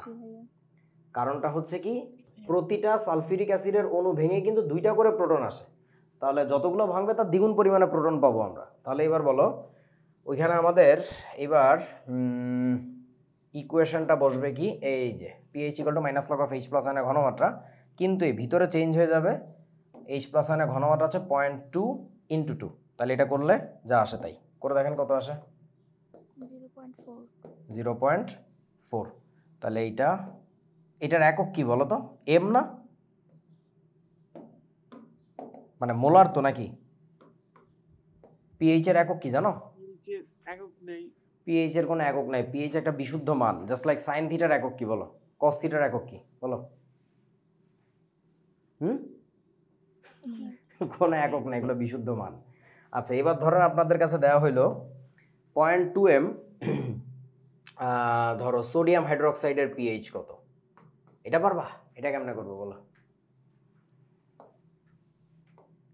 তা তো করতে পারি না আমরা তো ওএইচ বাইর করব, OH বের করে তারপর ওই 14 থেকে বিয়োগ দিয়ে দিব। রাইট। এটা কিন্তু পিএইচ বের করা যাবে না, আগে বের করতে হবে পি অফ ওএইচ। তাহলে কেমনে করব?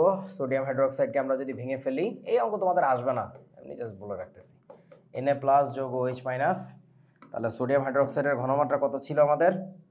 0.2 মোল পার লিটার। তাহলে এটা ভেঙে হাইড্রোক্সিল আয়ন তৈরি হবে কয়টা? ওই কয়টাই তো নাকি? ওই কয়টাই।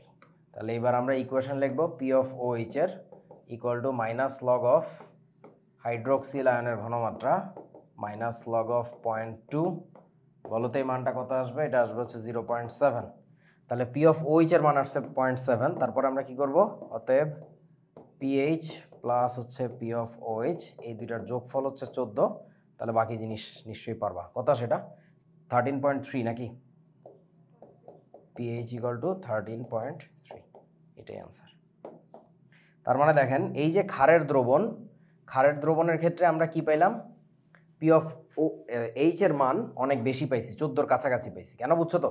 সবল ক্ষার, বোঝো নাই বন্ধু? জি ভাইয়া হ্যাঁ, এখানে আপনি হচ্ছে 0.2 মোল পার লিটার লিখছেন, এখানে কি 0.2 মোলার লিখলেও হবে? হবে না কেন? অবশ্যই হবে, কিন্তু আমি এটা লিখি কারণ হচ্ছে বোঝার সুবিধার্থে, মানে আরো বেটার ফিল করা যায় আর কি। হ্যাঁ, অনেকেই বোঝে না যে মোলার জিনিসটা কি আর কি। আমি নিজে পড়াইছি, তারপরেও তোমাদেরই মধ্যে কতজন আছে আল্লাহর বান্দা বুঝিও না বলিও না, এমনি এমনি এভাবে বেঁচে আসি। বেশ অক্সিজেনকে কার্বন ডাইঅক্সাইডে রূপান্তর করতেছি, ভালোই লাগতেছে, বেঁচে আসি। ভাইয়া এই মধ্যের অঙ্কটা ভুল গেছে, ওই মানটা আসবে 0.39 -log 0.2 × 2, এটা আসবে 0.3979। আল্লাহ আমাকে তুমি ক্ষমা করে দাও, খুব একটা বড় কত 0.3979।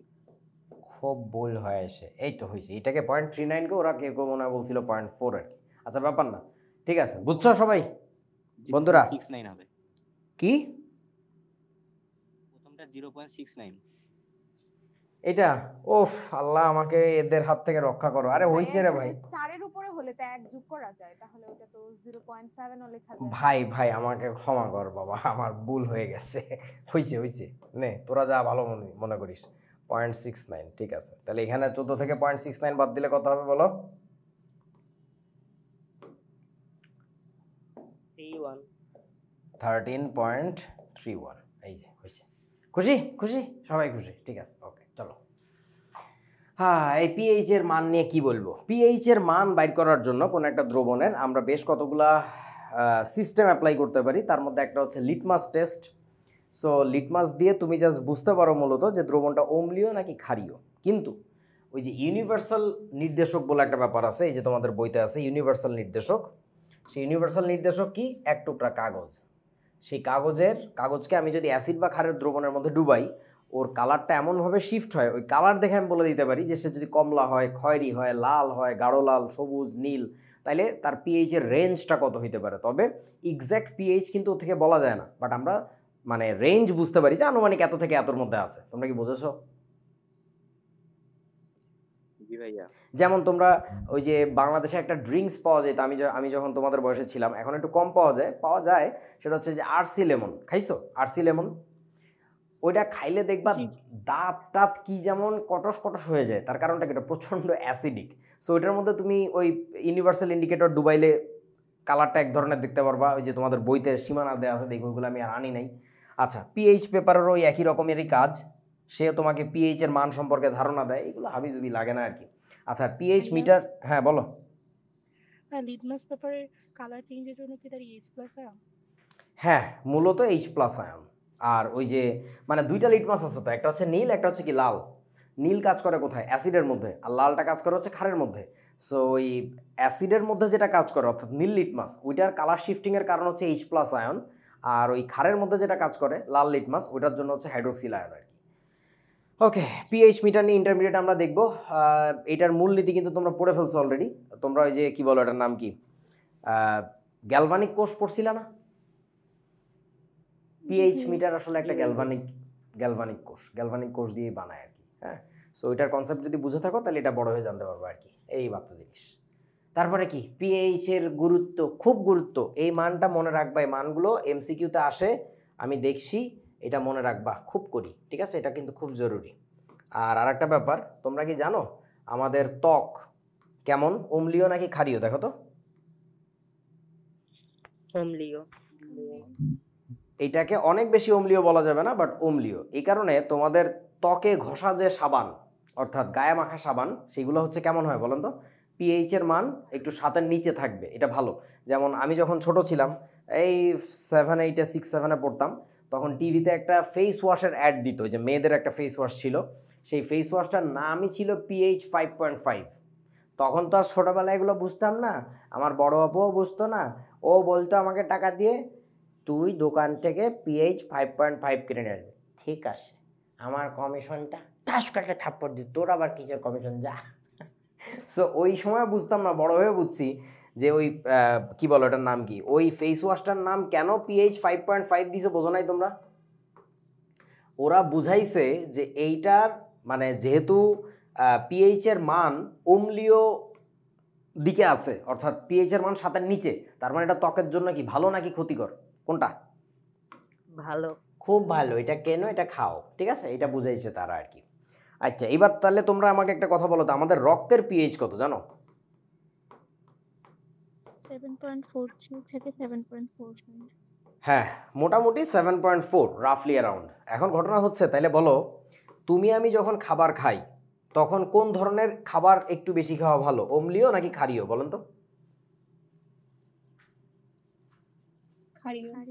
সামান্য ক্ষারীয় খাবার খাওয়া ভালো, বুঝিছো? এবং তোমরা দেখছো কিনা জানি না, গুগল করে গুগল সার্চ দিবা অ্যালকালাইন ওয়াটার। অ্যালকালাইন মানে বুঝছো তো, ক্ষারীয়। সো অ্যালকালাইন ওয়াটার কি জিনিস দেখবা, এই ছোট ছোট বোতল পাওয়া যায়, বাংলাদেশের সাকুরা ব্র্যান্ড মনে হয় নিয়ে আসছে রিসেন্টলি আর কি, রিসেন্টলি মানে আরও বছরখানিক ধরে। সো এইটুকু অল্প একটু পানির দাম অনেক বেশি, 250-300 টাকার মতো, ওই বিভিন্ন 5 স্টার 3 স্টার হোটেলে পাওয়া যায়। সো ওই পানিটা খাইলে যেটা হয়, তোমার রূপ লাবণ্য একদম বেয়ে বেয়ে পড়বে, তুমি খুব যুবক যুবতী থাকবা অনেক দিন, কারণ তোমার শরীর ওই পানিটাকে খুব সহজে গ্রহণ করতেছে। তোমার শরীর যদি ক্ষারীয় হয় তাহলে তার সাথে ক্ষারীয় বস্তুর মারামারি হবে না। তোরা বুঝিস না আমার কথা? ব্যাপারটা ঠিক এরকম আর কি। হ্যাঁ, যে ক্ষারীয় খাবার কোনগুলা তাও একটু তোমাদেরকে বলে দেই। ক্ষার বস্তুটাকে তুমি যদি হাতে ধরো, তোমাদের বইতেও আছে দেখলাম, তাহলে হালকা কেমন অনুভূতি যেন হয় ক্ষারীয় বস্তু? পিচ্ছিল। তাহলে তুমি বোঝো তোমাদের যে খাবারগুলো, এই যে ভেন্ডি খাইছো, ভেন্ডি ঢেঁড়স খাও নাই? জি ভাইয়া। ভেন্ডি ধরবা দেখবা যে পিছলা পিছলা লাগে, পিছলা পিছলা, ওইটা ক্ষারীয়। পুঁই শাক খাইছো, খাও নাই? পুঁই শাকের ঝোল দেখবা পিছলা পিছলা, ওইটা খাবা, ওইটা ক্ষারীয়, এটা খুব ভালো। হ্যাঁ, ডিজেলে তো খাইও কি না, ডিজেলে তো হচ্ছে পিচ্ছিল, মানে তেল, মানে ওই যে গাড়িতে যেগুলো ব্যবহার করে। তুই কি এখন ডিজেল খাবি রে? আমাকে বলতো বাবা, তোর বুদ্ধিটা কোথায়? তোর বুদ্ধি কি পান নিচে? ও ডিজেল খাবে এখন? ছেলের ঘরেতে অভাব। মানে তেলও যেগুলো গাড়িতে ব্যবহার করে ওগুলো তো পিচ্ছিল, ওগুলো কি? আরে ওই পিচ্ছিল এই পিচ্ছিল না, আমি তো বললাম তো একটু চিটচিটে আঠালো পিচ্ছিল। এখন তাই বলে তুই যদি কালকে গ্যারেজে যায় বলিস ভাই গিরিজ দেখেন, গিরিজও কিন্তু তেল তেল একটু পিচ্ছিল, এটা খাই, আরে এগুলো না ভাই, মাফ কর, খাবারের মধ্যে বলছি আর কি, ঠিক আছে? ওকে, এখন আসো, আর বিশেষ করে ছেলেরা ক্ষারীয় খাবার বেশি বেশি করে খাবা, টক খাবা একেবারেই কম, তা নাহলে কিন্তু বিপদ আছে, ঠিক আছে? ক্ষারীয় খাবার একটু বেশি খাইতে হবে, ছেলে মেয়ে সবারই। আর ছেলেরা বিশেষ করে ক্ষারীয় খাবার বেশি করে খাবা, তাইলে খুব শক্তি হবে গায়ে, ঠিক আছে, খুব সতেজ থাকবা আর কি। চলো এবার আমরা পড়াশোনা করি। আচ্ছা, সেটা হচ্ছে এই কি লবণের অম্লীয় ক্ষারীয় মূলক। আচ্ছা, এটা কি বোঝো? এটা তোমাদের বইতে দেখলাম চিপা দিয়ে একটু লেখছে, আমার ভালো লাগছে ব্যাপারটা। দেখো, একটা অ্যাসিডের সাধারণ সংকেত কি হইতে পারে বলুন তো? একটা জেনারেলাইজড ফর্মুলা অফ অ্যাসিড কি হইতে পারে?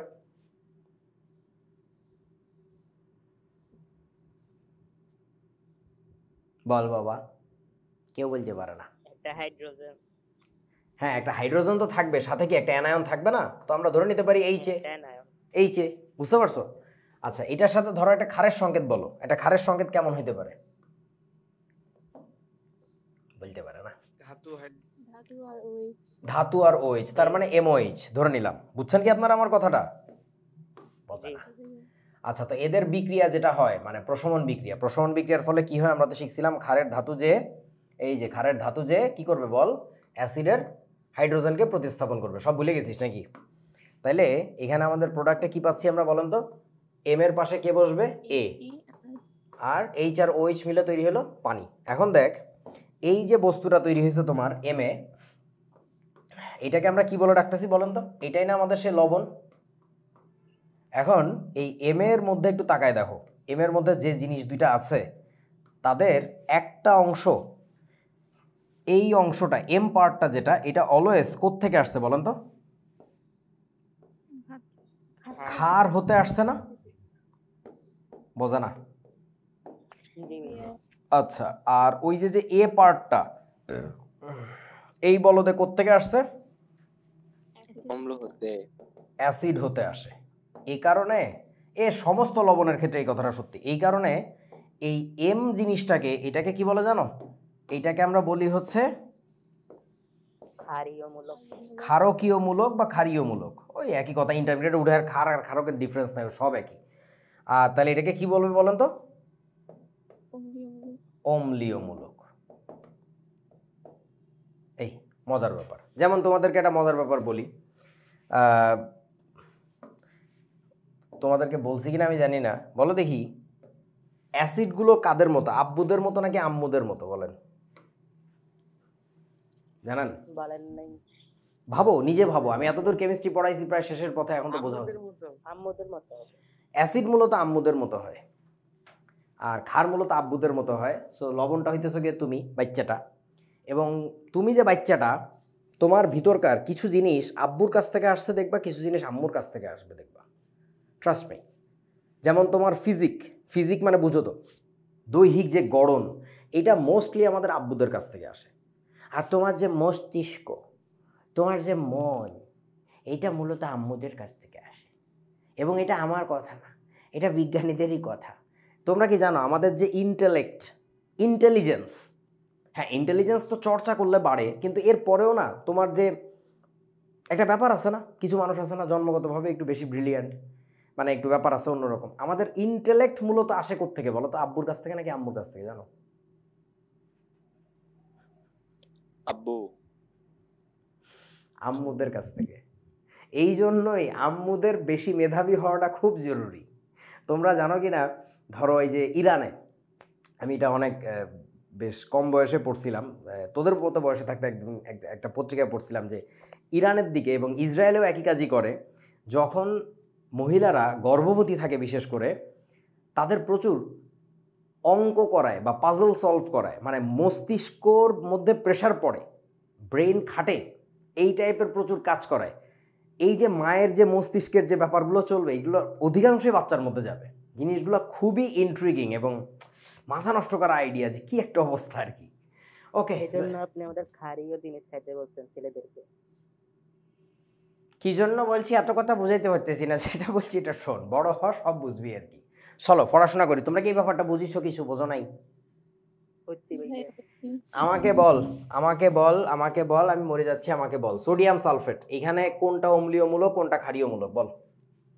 সোডিয়াম ক্ষারীয় মূলক আর বোঝা যাচ্ছে না? সোডিয়ামটা বেসিক্যালি সোডিয়াম হাইড্রোক্সাইডের কাছ থেকে আসছে, আর সালফেটটা মূলত কার কাছ থেকে আসছে বলেন তো?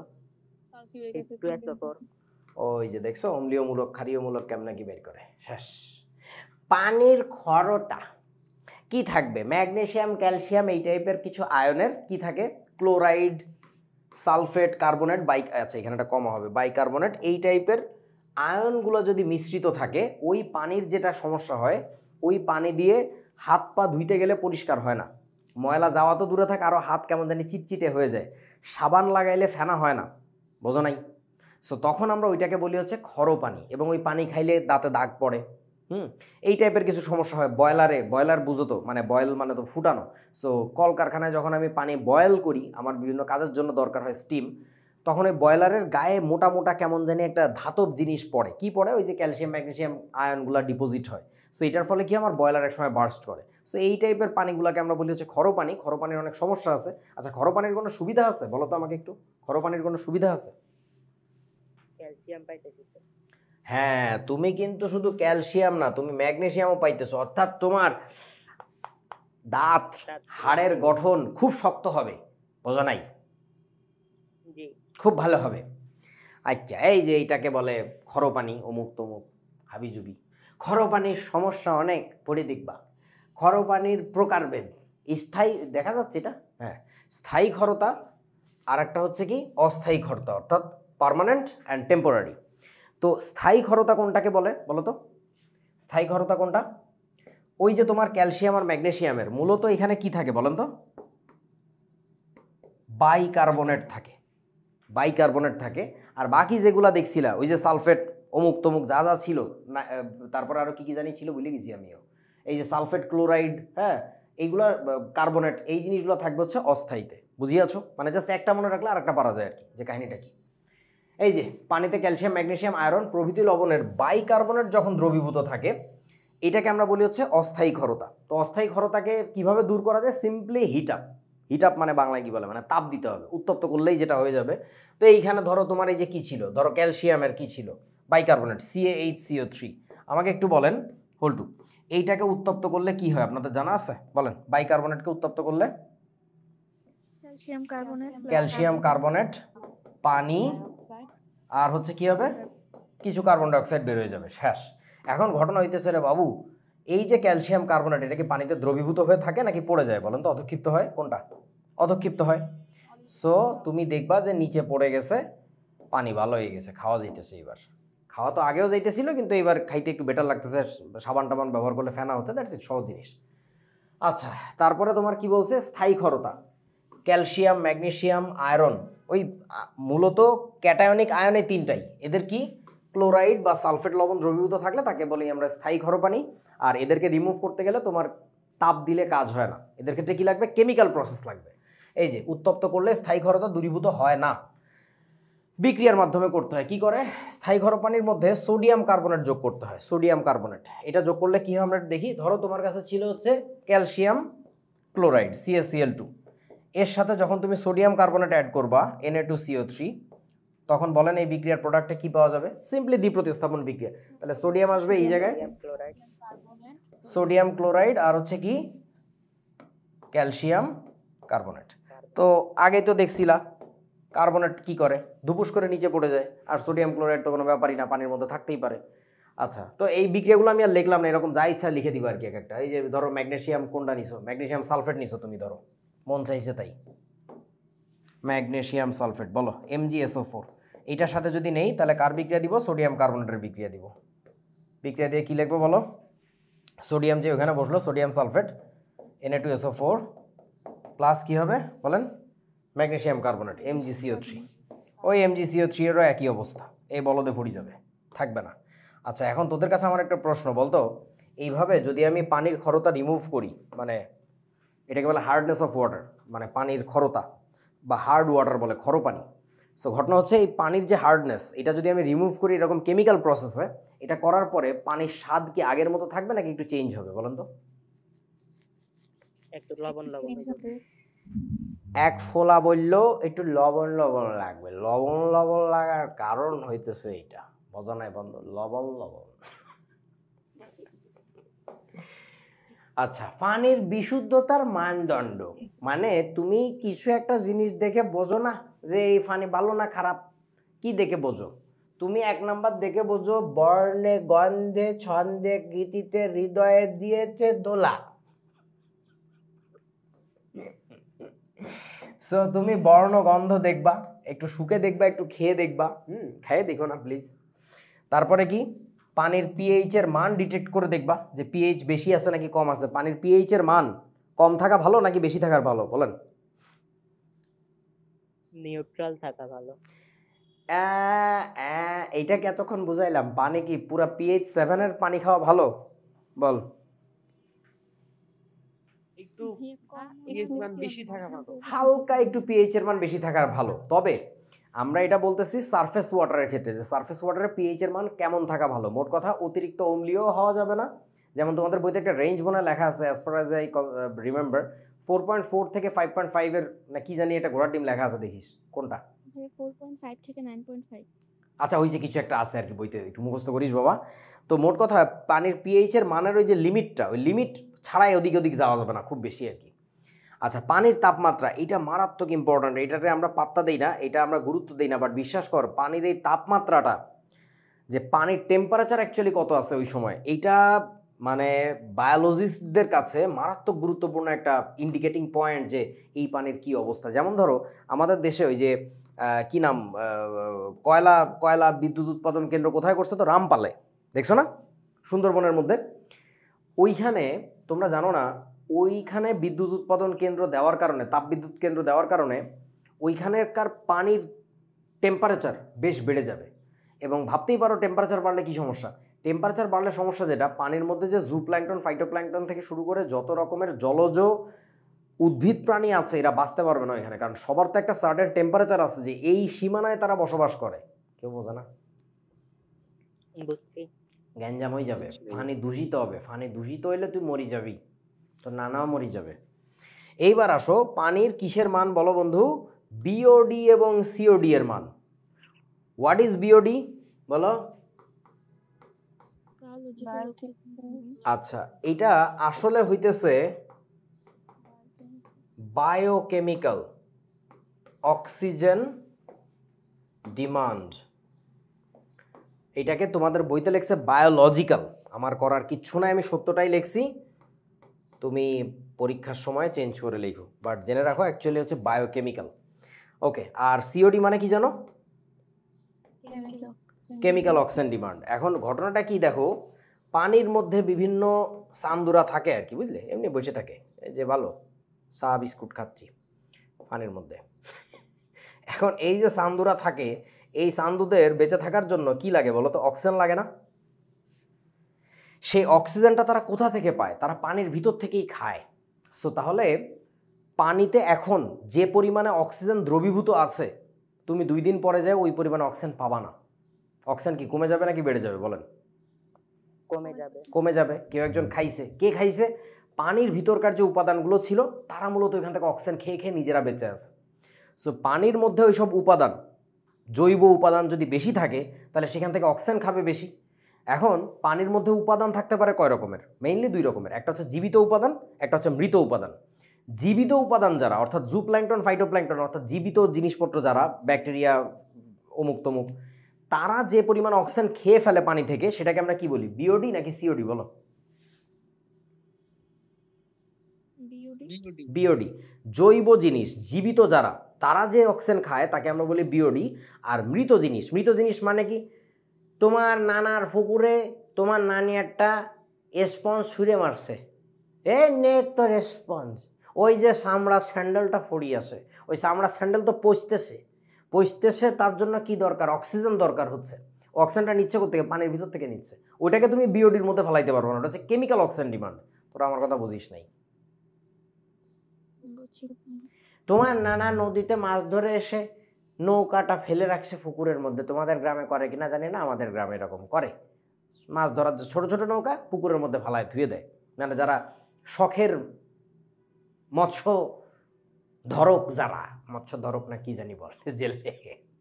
তো এই যে নৌকাটা তুমি, এই যে আমাদের নানা বাড়ি যেটা হইতো, ওই আমরা গ্রামে যাইতাম যখন বার্ষিক পরীক্ষা দিয়ে, তখনই ওই নৌকাটাকে তুলে নদীতে নেওয়া হইতো। তার আগে সারা বছরই ওই পানির মধ্যে শুবে থাকে মানে ডুবে থাকে। সো ঘটনা হচ্ছে ওই নৌকার কাঠ আমার খুবই আগ্রহ ধরাইতো সারা জীবন, যে এই বস্তু জীবনে ফসে না, এরকম যে ফড়ি থাকে, ফসে, বহু বছর পরে ফসে। তো পচনের জন্য ক্রমাগত সে কিন্তু পানির কাছ থেকে কি নিচ্ছে, অক্সিজেন নিচ্ছে। ওটাকে কি বলবা, বিওডি নাকি সিওডি? বলো, নৌকার কাঠ পচতেছে। সিওডি।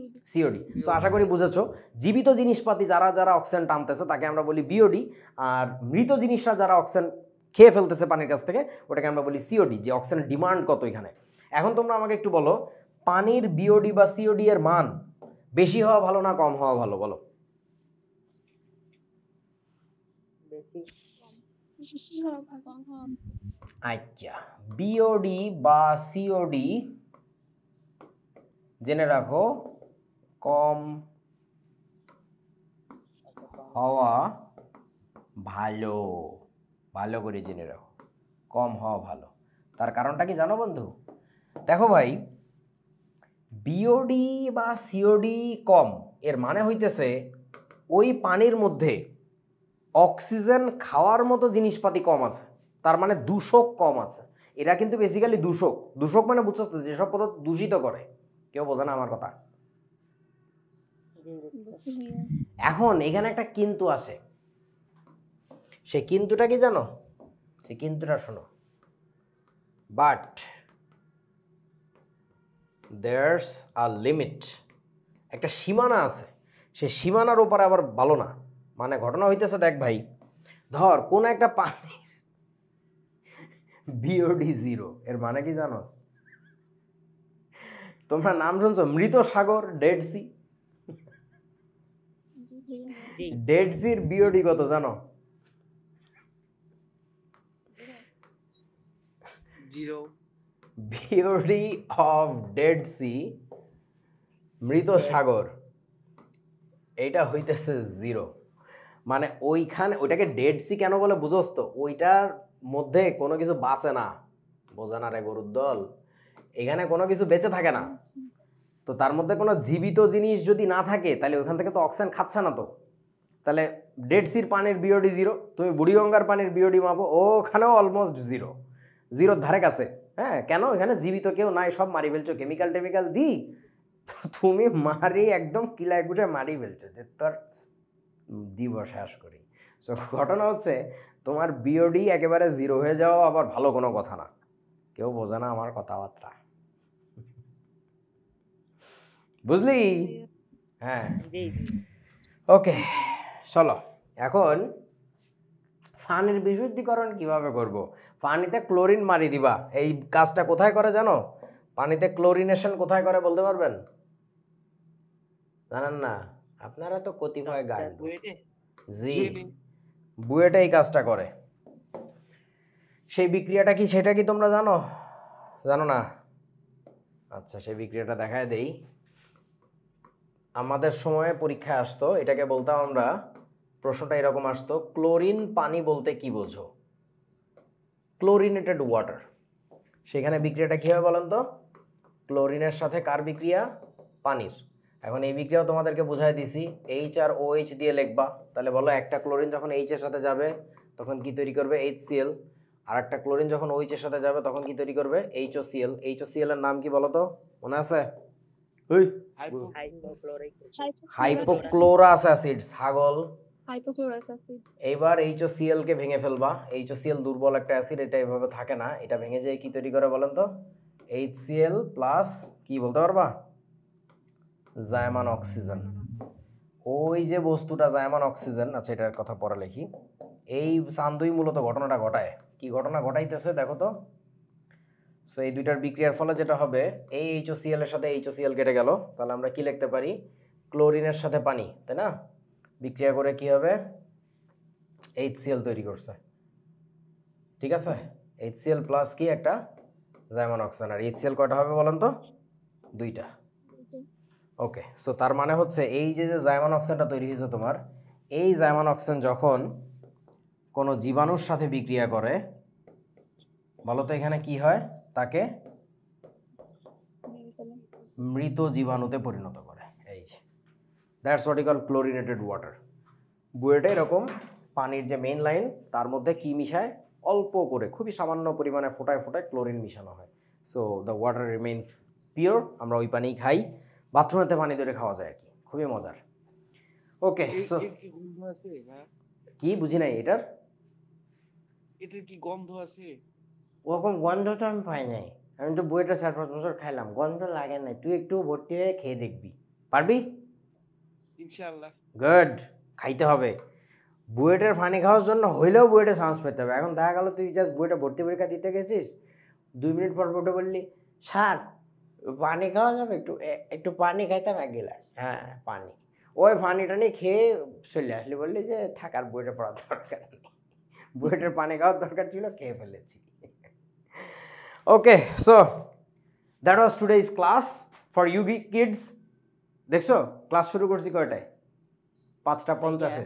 হ্যাঁ 50-এ। ভাই বলছিলেন যে ফিজিক্সের হিস্ট্রি ক্লাস নেবেন, কখন নেবেন? ফিজিক্সের হিস্ট্রি ক্লাস নিব?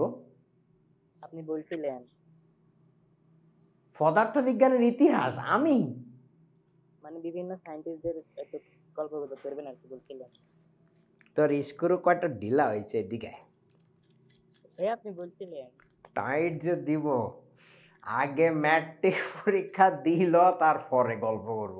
তোদের এইবারের মানে নর্মালি অন্যান্য বছর এইচএসসির যে ফাউন্ডেশন ক্লাসটা নেই, মানে এসএসসির পরপরই যেটা আমরা শুরু করি, তোদের ব্যাচের এইচএসসি ফাউন্ডেশনটা অনেক ডিফারেন্ট হবে, এইটা আমি বুঝতে পারতেছি। কারণ কি জানিস? কারণ নর্মালি এইচএসসির ফাউন্ডেশনে যে ক্লাসগুলো নেই তার মোস্টলি আমি তোদের কয়েকদিন আগে করায় ফেলছি, বুঝোস নাই? হ্যাঁ ভাইয়া পড়াইছেন। এ শ্বেতাব চন্দ্র চলিয়ে এসছে, ওই যে দেখো তোমাদের বড় ভাই বলতেছে, আমি তো আসিও নাই। মানে ঘটনা হচ্ছে তো ওদের যে আমি ফাউন্ডেশনে যা কিছু পড়াইছি তার অনেক আইডিয়া, অধিকাংশই প্রায় 75%-এর মধ্যে আমি তোদের এসএসসির ফাউন্ডেশনে আমি বলে ফেলছি। সো ওইটা তো আমি আবার এইচএসসিতে রিপিট করব না। হ্যাঁ তবে কথা সত্যি ওইটার মধ্যে আর একটু ডেপথ আছে আর কি, সেই ডেপথের জায়গাগুলো সারতে আমার কয় ক্লাস লাগবে? 2 ক্লাস লাগবে। সো তোদের ক্লাসটা নতুন করে ডিজাইন করতে হবে, আরও অনেক কিছু আমি নিজে শিখাইতে হবে, যে আরও নতুনভাবে ভাবতে শেখা যায় কিভাবে। যাই হোক, দেখা যাক। আজকের ক্লাস এই পর্যন্তই, তাহলে আর কথা না বাড়াই। কোশ্চেন ছিল, বলো। ক্রোমাটোগ্রাফি এই জিনিসটা কি? এটা তুই কোথায় পাইছিস? ভাইয়া বইয়ে পাইছি। তোদের বইতে আছে? কোন অধ্যায়ে? এই অধ্যায়ে লেখা ছিল এক জায়গায়, মানে এই আচ্ছা। বইটা আগে একজন পড়ছিল তো। ওকে ওকে ওকে, ঠিক আছে, আমি বলি শোনো। ক্রোমাটোগ্রাফি জিনিসটা হচ্ছে, তোমাদেরকে এখন বোঝানোটা একটু প্যারা। তোমাদের কারোর বাসায় কি আম্মুরা চাল বেছে রান্না করে? চাল বাছার ব্যাপারটা শুনছো? আগেকার আম্মুরা চাল বাছতো। আলো চাল বাস্তব। হ্যাঁ, চালের মধ্যে যে মরা চাল থাকে, কালো চাল, পোড়া চাল, এগুলোরে ফালাই দিত, দেখছো এটা? আচ্ছা, এই জিনিসটাকে কি বলে জানো? এইটাই হচ্ছে ক্রোমাটোগ্রাফি। চলে যাও বাড়ি। ক্রোমা মানে হচ্ছে রং।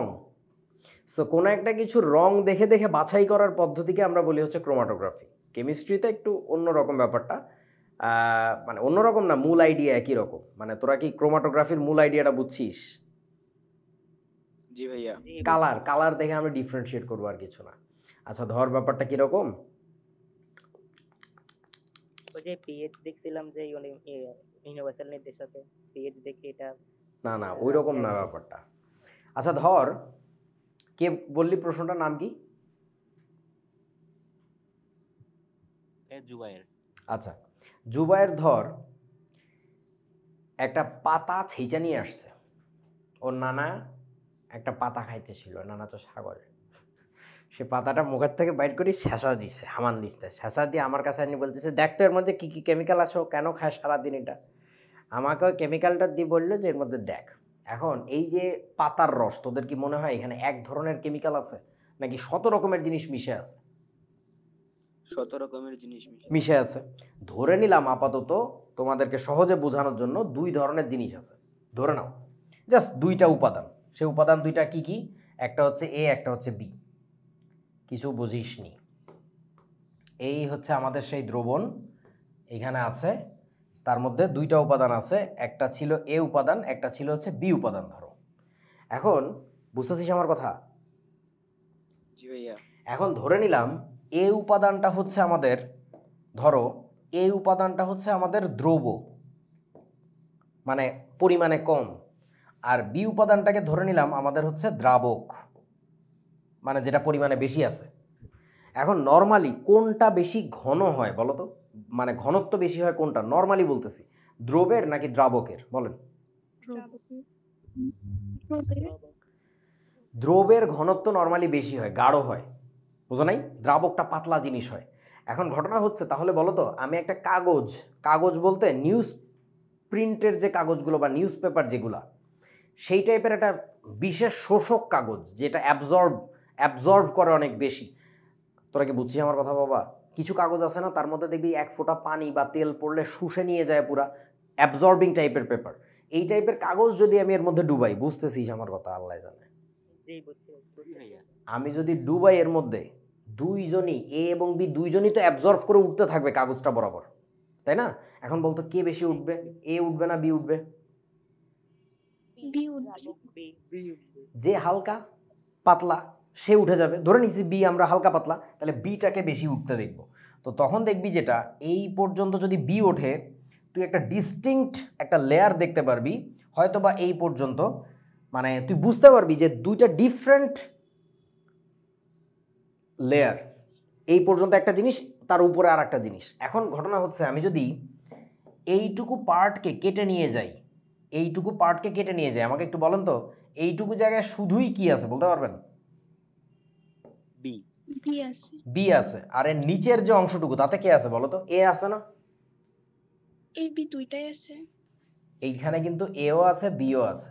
যাই হোক, মোট কথা হচ্ছে আমি এইটুকু অংশকে কেটে আলাদা করে নিয়ে যে যদি আমি একটা আলাদা পাত্রের মধ্যে নিংড়ানি দেই, তাহলে আমি ওখান থেকে কি পাচ্ছি? শুধুমাত্র বি পাচ্ছি, দ্রাবককে পেয়ে যাচ্ছি।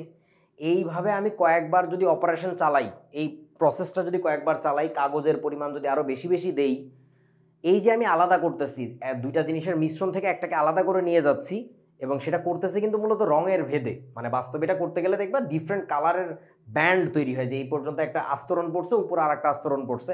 এই ঘটনাটাকে বলা হচ্ছে ক্রোমাটোগ্রাফি। এইটাকে ক্রোমাটোগ্রাফি বলে শুধু তা না, ক্রোমাটোগ্রাফি অনেক প্রকারের আছে। তার মধ্যে এইটা যেটা তোমাদেরকে আমি দেখাইলাম, এইটার নাম হচ্ছে কি জানো? এইটাকে বলা হচ্ছে পেপার ক্রোমাটোগ্রাফি। কেউ বোঝে না আমার কথা?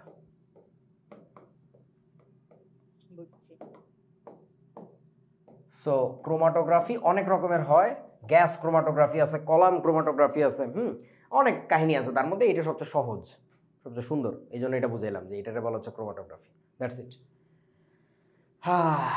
ঠিক আছে। সো আমাদের আরও একটা অধ্যায় শেষ হয়ে গেল। এই অধ্যায়ের কিন্তু সিকিউ এমসিকিউ কিছুই করি নাই। তোমাদের সিকিউ এমসিকিউর জন্য স্পেশাল একটা ব্যবস্থা আসতেছে। আমি লাস্ট আরও 2টা চ্যাপ্টারেরও দেখাই নাই, একবারে দেখাবো আর কি। মানে আমি চাচ্ছি খুব দ্রুত টান দিয়ে আগে আমি অর্গানিকটা একটু শেষ করি। আমার কেন জানি তোদের নিয়ে অর্গানিক সহ, মানে অর্গানিকের ব্যাপারটাতে টেনশন হচ্ছে যে কী যে করবি তোর আল্লাহ জানে। সো ওইটা আমি আগে থিওরি না পড়ে আমি শান্তি পাচ্ছি না। সো আগে ওইটা শেষ করে নেই, রমজান চলতেছে তো আরও, তারপরে আমি একসাথে সিকিউ এমসিকিউ দেখাবো। ঠিক আছে? ওকে ওকে, ঠিক আছে। তাহলে আজকের ক্লাস এই পর্যন্ত। অসংখ্য ধন্যবাদ সবাইকে। আমাদের খুবই কম্প্যাক্ট এফিশিয়েন্ট একটা ক্লাস হলো অল্প সময়ের মধ্যে। সো আশা করি তোমাদের কষ্ট হয় নাই, নাকি কষ্ট হয়েছে কোনটা? না ভাইয়া। ওকে, যদি কষ্ট হয়ে থাকে তাও আমাকে জানাবা নিঃসংকোচে। তাইলে আমরা একটা কাজ করব, রাত 10:30টার দিকে একটা ক্লাস নিব। কারণ হচ্ছে আমি আজকেই এই যে লাস্ট নাইট, মানে যে রাতটা গেল, HSC 26-এর ক্লাস নিচ্ছে যে তোমাদের বড় ভাইদের শেতাবদেরকে, ওরা খুবই আরামে ক্লাস করছে, এরকম ছোট্ট একটা 1 ঘন্টা 5-7-10 মিনিটের ক্লাস। সো ওই টাইমটাও খুবই সুইটেবল। আমি দেখলাম যে তারাবি পড়ে এসে তারপর একটু গা ছেড়ে দেয় যখন, তখন 1 ঘন্টা তো ক্লাস করাই যায় আর কি। সো 2টা টাইম পাওয়া গেছে, একটা হচ্ছে সেহরির পরে অথবা হচ্ছে রাতে এশার পরে আর কি। সো আমাকে জানাও। ভাই একটা কোশ্চেন ছিল। বলো। ফেরোসোফেরিক অক্সাইডে অক্সিজেনের যোজনী কত? অক্সিজেনের যোজনী সারা জীবনই 2, কোনো মাফ নাই। অক্সিজেনের যোজনী সবসময় 2। জারণ সংখ্যা চেঞ্জ হইতে পারে, বাট ওখানে জারণ সংখ্যা চেঞ্জ হয় না, -2 আছে আর কি। আর ফেরোসোফেরিক অক্সাইড তো আসলে একটা মিশ্র অক্সাইড, ফেরাস অক্সাইড আর হচ্ছে ফেরিক অক্সাইডের মিশ্রণ, বুঝেছো? এই দুইটা মিলেমিশে তৈরি করা হচ্ছে Fe3O4। এটাকে আমরা বলি একটা মিশ্র অক্সাইড। ওই যে তোমাদের কার জানি প্রশ্ন ছিল আজকে, স্ক্রিনশট দিছিলাম মনে হয় গ্রুপে আর কি। সো ঘটনা হচ্ছে এটাকে আমরা বলি একটা মিশ্র অক্সাইড, বুঝেছো? মিশ্র অক্সাইড। এখন ঘটনা হচ্ছে এইখানে দেখো আয়রনের 2টা ডিফারেন্ট জারণ সংখ্যা বা যোজনীর অক্সাইড মিশ্রণ হয়েছে। এখানে হচ্ছে আয়রন +2 আছে, এখানে কি আছে +3 আছে, যার কারণে এখানকার জারণ সংখ্যা হচ্ছে কত হয় জানো? +2.67, মানে মাঝামাঝি পড়ে যায়। দেখতে পাচ্ছিস 2 আর 3 এর মাঝখানে, কিন্তু অক্সেন যা ছিল সব জায়গাতে একই আছে। অক্সেনের এখানেও যোজনী 2, এখানেও যোজনী 2, এখানেও যোজনী 2 থাকবে, জারণ সংখ্যাও তাই থাকবে। কেউ বোঝে না?